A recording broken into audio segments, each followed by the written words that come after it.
Okay, today we're going to talk about the methods of assessing affective targets. So we have three possible methods of assessing affective targets. These methods are teacher observation, student self-report, and peer rating. So let us discuss first the first method, which is the teacher observation. So what is teacher observation? Teacher observation is used to make more systematic observations to gather and record student behaviors that indicate the presence of a targeted affective trait. So, ang teacher observation, it is how the teacher observe his or her students. No? So, the emphasis of this method is to make a systematic observation about the presence and the absence of affective targets. So, we have two types of teacher observation. These are unstructured observation and the structured observation. So, what is unstructured observation? Unstructured observation. No formal affective instruments used. It allows the teacher more freedom to record what information is to be observed and how is recorded. So, ang unstructured observation is also called an open-minded observation. So, it is no formal affective instrument use. So, meaning the teacher does not use any rating scale or checklist to record an observation on their students. Structured observation is done mainly by doing and recording observation based on what is indicated in a checklist or a rating scale.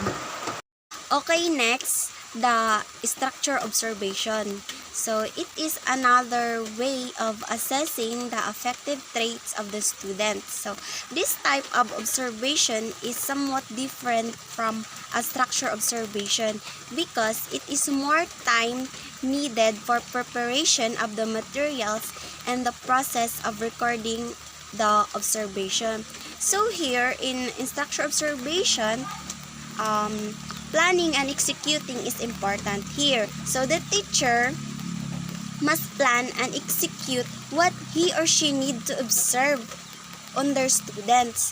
So, unlike in the unstructured observation, they did not use any rating scale or checklist to record an observation, but here in structured observation, they use formal affective instruments like checklists, rating skills, or rubrics.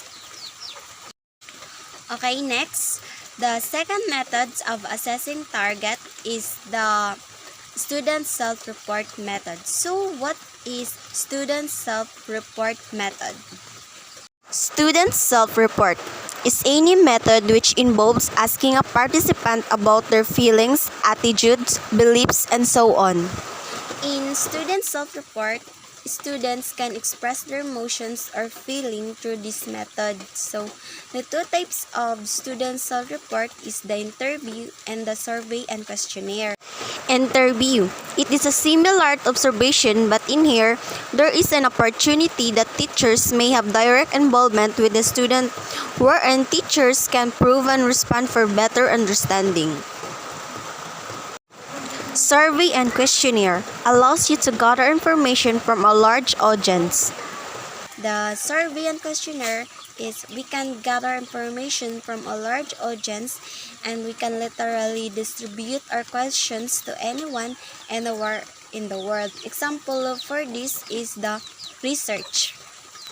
So we have two types of format using questionnaires and surveys.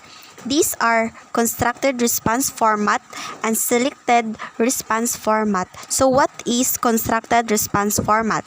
It is a straightforward approach asking students about their affect by responding to simple statement or question. So the constructed response format, it is the direct to the point address to learners, whether written or in oral. So the best example for this format is the essay.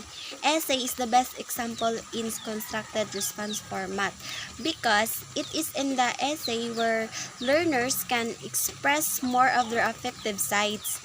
Then, the selected response format. There are 3 selected response format in assessing affective learning outcomes. These are checklist, semantic, differential scale, and rating scale. The second is the selected response format.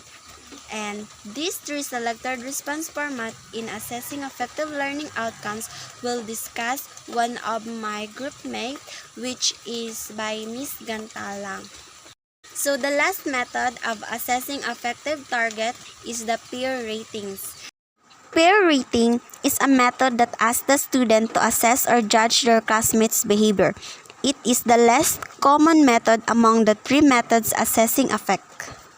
This method is inadvisable to use, but sometimes it can be instrumental when determining the instrument validity for assessing affect. So, ang peer rating, it is the least common method because of the nature of learners, because they do not always take this activity seriously, and most often than not they are subjected in conducting this peer rating.